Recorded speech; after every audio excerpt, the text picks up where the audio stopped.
So the other day I ran over to my recycling center. I had some things that I wanted to recycle. A CRT that was broken, not the electronics, but the CRT itself, and you can't fix those. So it's not like I'm throwing things out, recycling things that somebody could fix. I'm just recycling things that are truly e-waste. But when I was there, I happened to look around and I found a couple of laptops, including this one. This is a nice Toshiba Satellite, and if we open it up here, it's got the Pentium III sticker, designed for Windows XP, and it is in really nice shape. So I thought I'd grab it at the cost of $0, bring it home. Let's see if we can't get this thing up and running and have a really nice vintage Pentium III Windows XP machine for us to use for whatever you do on Windows XP. Play games. That's what we do on these things.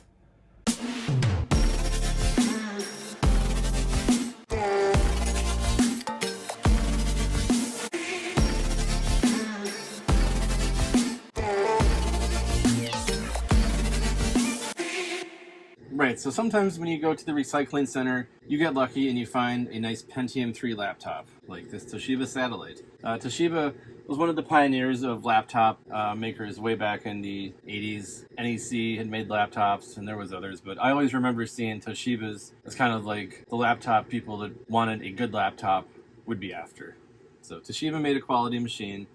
I don't think they make laptops or computers at all anymore. This one here looks like it's in really nice shape. The keyboard's very clean, trackpad's very clean. Even, this trim up here is, well, I just touched it, but was fingerprint free until I touched it for the most part. The only blemish I can really see after opening it up is a little scratch on the screen here, and it looks like that might just come off with a little bit of Q-tip maybe. Well, we got most of it off. So I think that lines up with where this trackpad was. So probably when this was recycled, it was chucked in, dust came flying out from the seam here and just landed on the screen. So that is not too bad. So let's take a look at this machine. I don't have a power supply for it, or at least not one that came with it, but I might have one in stock here if we take a look at it and we'll figure it out. But all right, let's look at this machine first and foremost. So on this side we have a volume control. We have two PCM CIA slots, or later renamed to PC card, and this one has the CB logo, which means it's card bus, which is pretty cool. We also have a heatsink with a vent here for the Pentium III processor. Pentiums did tend to run really warm, especially not especially, but also the mobile edition ones. So it's a pretty big grill for a machine of this era. Typically they weren't putting out as much heat as this Pentium III probably did. On the back, we've got our parallel port, serial port, VGA port, two USB ports, which was probably pretty new for a Pentium III. We have our IRDA port, which still has the sticker over most of it, which is pretty cool. Headphones, microphone, composite video out, the combined PS2 port for keyboard and or mouse, wired Ethernet, which is awesome to see. Then we have our DCN here. So it says 15 volts, and we need the polarity to be center positive, I believe. No amps listed. And then on this side we have a DVD-ROM, which also has a compact disc rewritable component, so it's a combined drive. DVD and CDRW. Next to the DVD CDRW drive we have a modem, and then up here is probably a hard drive, I would guess. The batteries here. We'll get to the bottom. Alright, so we've got the hard drive removal here. And then in the front we've got what are probably stereo speakers and a 1.44 megabyte floppy drive. Alright, on the top there's a whole lot of scratches that aren't super deep, but it's like a finish on the plastic that they've cut through, so I don't think there's going to be any way to safely restore that other than repainting it, but I don't think we'll be doing that. And then on the bottom we've got our Windows XP Home Edition product key, as well as the Toshiba part number, model number, serial number. So this is model 1805-S274. We have various covers for various things here. So this one has the RAM icon, so I think we have RAM in here. This, as noted before, is the battery. I believe this would be the hard drive, although it looks like it might conflict with where the floppy drive is, so I'm not exactly sure how that fits in there. Maybe it's above the floppy drive. This one looks like it might be, actually it doesn't say, it just says asterisk 4 on both of them. And then this one says F4. So what's interesting is, looks like we have a asset tag on here, perhaps from a business, LTRD 01090212 was the asset tag number. Whoever LTRD, hopefully you've stricken this machine from your records because it was in an e-cycling center. Either it was stolen and thrown out many years later, or somebody had it removed from the records and kept it as a personal machine for a long time. One other interesting thing here is we have another sticker here that I don't think would be typically seen on a Toshiba machine. This might be from a reseller or something. It's got some Asian text on it that I can't read, and then a bunch of numbers, and they don't seem to make any sense to me. So perhaps a reseller, but I don't think that's a Toshiba original factory. We also have the COA here, which looks like it's been... Looks like somebody tried to remove it at some point, or maybe they did move it and put it here, but there's definitely some damage to the plastic underneath here, so I'm guessing somebody did try to remove this at some point and failed.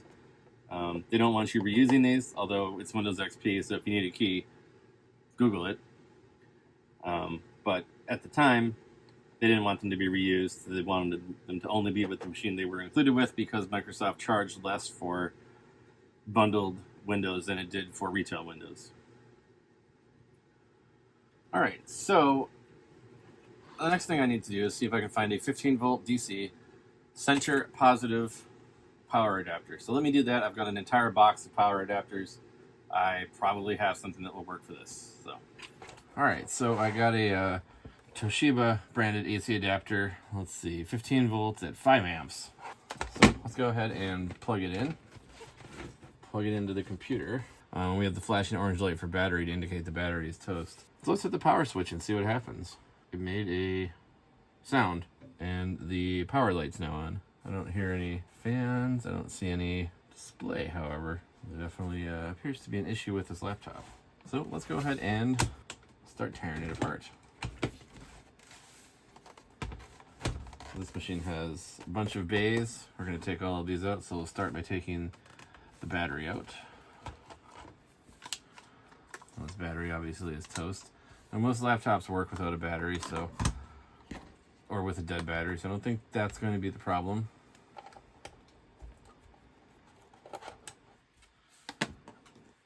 We'll collect all our screws in here.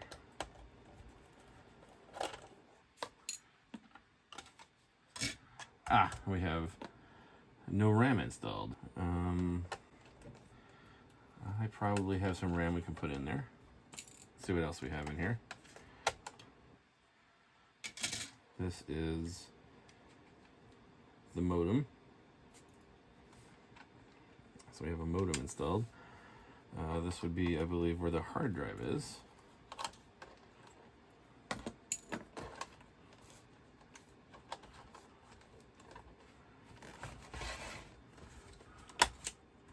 And the hard drive is, not surprisingly, been removed. And then these take a security Torx size T4. I wonder why you would have security Torx on a laptop. That is unusual, to say the least. So I'm really curious why there would be security Torx on a laptop that you own. Why do they want to keep you out of your own machine? What is going to be under here that's so important? An expansion slot of some type. I don't know what that would be for. Some sort of card, I presume. Alright, but I think probably the biggest issue is the lack of RAM that we have in here. So let's pull out my bag of RAM, see if we can find anything that will work in here. All right, so with the 128 meg module in there, let's see if we get a different behavior. I think we probably will, but only one way to find out.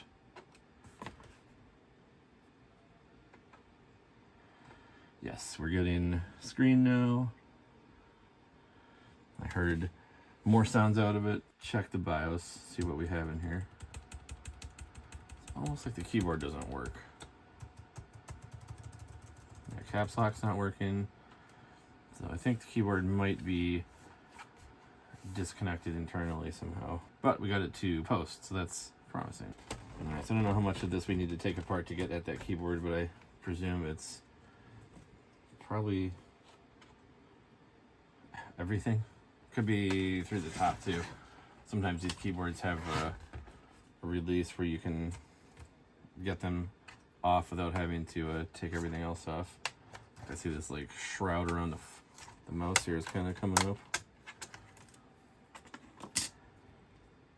It looks like that was supposed to happen. It seems like that is coming right up. There we go. And yes, there are, looks like just 2 screws holding the keyboard on. Oddly enough, they are different screws, so I would imagine somebody's taken this apart before and didn't put things back correctly. That's kind of interesting. They might have been looking for their hard drive and they couldn't find it. And yeah, our keyboard is disconnected. That's a relatively easy fix. Just make sure everything else is connected while we're in here. Both the mouse connections, trackpad connections seem to be connected okay. Optical drive seems to be connected. I don't see any other problems here. So yeah, I'm guessing somebody took this apart looking for the hard drive, not realizing it was on the bottom prior to recycling, which is actually good. You see a lot of times where people will recycle machines and leave their hard drive in them, and then who knows what happens to your data. Is it going to be found by someone like me who will be ethical and delete it? Will it be sent to China where somebody will harvest it? You don't really know. So pulling hard drives and destroying them, never a bad idea. So I'd never fault anybody for taking a hard drive out. And since this was being recycled, you can't really fault somebody for not reconnecting the keyboard either. I mean, they figured it was going to be probably shredded and not pulled off by me. So no worries, easy fix. How does this go in here?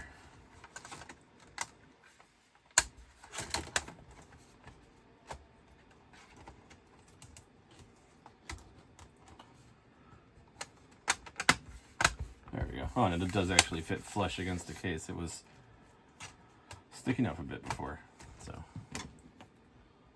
already fixing things, didn't even realize we're broken. So we'll put our 2 mismatched screws back in. I'll put this back on. Back first.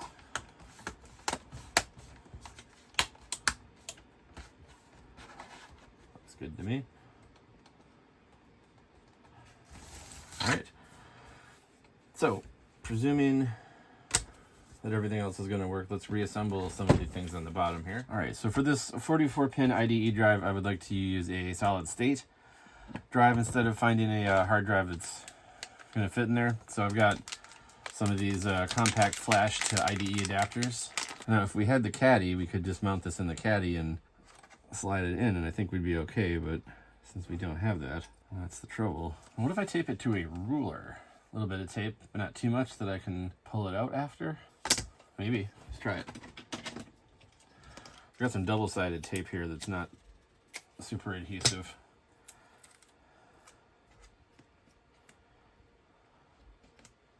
I should be able to give me enough leverage to get it in there. All right. I think we've got it. So now let's see if the BIOS recognizes that there's a hard drive in there. And I've got the dead battery out. All right, keyboard's working now. That's good. All right, this is a very interesting BIOS. I guess it's been a while since I've seen a Toshiba machine. They didn't use the standard Phoenix BIOS or whatever other companies were using at the time. But all right, let's go through everything in here. So we've got memory, 131 megabytes. And so that's the 132 megabyte SIM that we put in there. Password, no password, battery, save modes, full power. There's a bunch of options there. Speed, CPU, sleep mode. I feel the fan spinning up now. HDD auto off, which isn't going to matter for us. Pointing device auto selected. Exit keyboard function disabled. USB legacy emulator enabled. Parallel port mode is ECP. I don't know how we would actually change that. It might just be informational. Hard disk is EIDE. Boot priority, hard drive, floppy, CD-ROM, LAN. Power on boot select is enabled. Power on display auto selected. LCD display stretch is disabled, and TV type is NTSC. Others power up mode boot. CPU cache enabled. Level 2 cache enabled. Looks like we can change it to write back or write policy. Processor serial number is disabled. Auto power on disabled. Alarm volume is high for low battery, and panel close, which we heard earlier. And system beep is enabled. How do we get to the next screen? Page up, page down. All right. So we have device config set up by OS, serial, IRQ and COM, parallel, LPT and IRQ, PCI bus, controller mode is auto selected for the PC card slots, hard drive primary IDE, IRQ14, CD-ROM. So it doesn't look like there's a way for us to see if the hard drive is detected or if it's not detected, unless this would be just blank if it didn't see it. So maybe it does see it, maybe it'll work. Let's go ahead and save changes and exit. So we'll hit end. I want to save changes, yes. All right, so we will take our shiny Windows XP disk. Go ahead and pop that in the drive. Let's see if the drive works. All right, to set up Windows XP now, press enter. And I did say I was trying to access the disk there, so that's the compact flash disk. That's good. All right, so we've got Windows XP Home Edition installed. Let's go ahead and take a look at Device Manager and see what sort of devices we're missing. I would imagine it's going to be a few of them.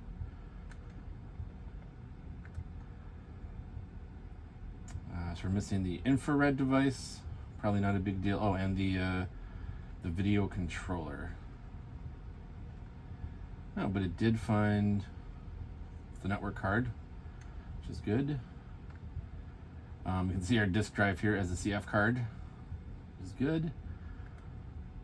DVD-ROM looks fine. We got the modem driver, Toshiba soft modem, AMR, and found the sound card. All right, so let me go see if I can figure out what kind of video driver we need and download it and bring it on over here. Quick Google search shows that this machine has the Aladdin-T video card from Trident. So I've copied drivers for XP onto this USB stick, so now we'll also test to see if the USB ports work. Well, I heard it make the sound, and we do see that the network connection was detected, so that is all working as well. So let's see if we end up seeing this come up here in my computer. And there it is. So we'll just copy the folder to root of C.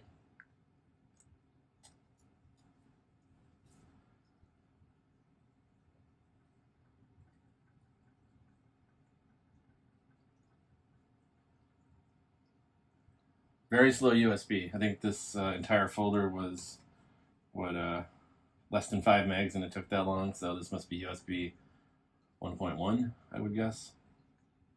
All right, let's see if that driver actually is the correct one. So we will not search, we will choose the driver to install. This is the display adapter. All right, and it's listing a bunch of different Trident video accelerators here.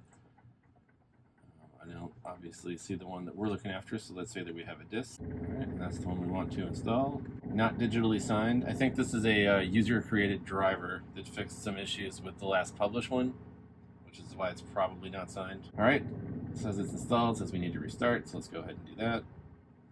All right, while it's rebooting, I'm just gonna give it a little bit more of a clean here. I got half of this pad cleaned. And while it's in that state, I'm going to take the USB drive out, so it won't hurt anything. I got half of this top part cleaned here, so let's just get the other half cleaned up as well. As I'd mentioned earlier, this machine is in remarkably good shape. There's a little bit of a scuff here on the screen, but it's pretty minor. It's clean. It's not beat up. I mean, this machine is in really nice condition considering its age. So couldn't be much more we need to do to it. All right, so it's giving us a really small resolution here. Let's change this one. So I think this is a 1024 by 768. That's what we want. All right, do we want to keep this? Yes, we do. This looks really good. So that's the native resolution of this panel. As you can see here, it does support additional resolutions as well. Those would be for the external monitor, but we could crank it up on this monitor and oversize it and not see anything.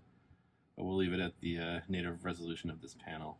So let's just double check, make sure that we did get that driver installed and that is what we're using. Yes, we are, so that's good.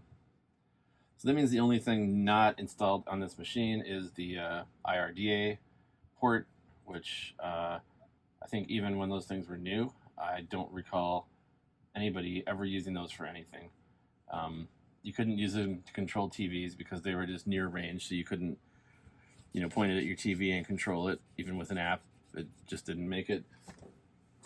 You could use them for data transfer, but by this point we had CDs, we had floppy drives, we had USB drives. So, using a really slow IRDA to do file transfer just didn't make sense. I was around when they were included on like every machine, and I can't think of one time anybody ever used one of those IRDA ports for anything. So, cool idea. You could beam like a contact card from yourself to somebody else. Kind of like with the iPhone, I think you can tap two iPhones together and exchange contact information. It was that kind of thing back in the day, but way more clunky and far slower. So anyway, I think this machine is good to go. We've got everything screwed back together. We've got our solid state compact flash drive in there.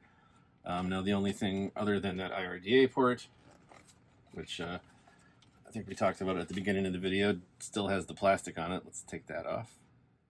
A little bit of a peel here. Other than the battery being completely flat, which I have no interest in fixing because I have no interest in running this in some place where I would need a battery, I think we're good to go on this machine. So as with any other computer of this vintage, there's a ton of games for Windows XP. A Pentium III with a 16 megabyte video card will play some of the less powerful games. All right, well, thank you for watching. Hope you enjoyed seeing this restoration of this nice Toshiba Satellite, and we will catch you in the next video. Hi guys, make sure to like and subscribe, and watch more of our videos later. Bye!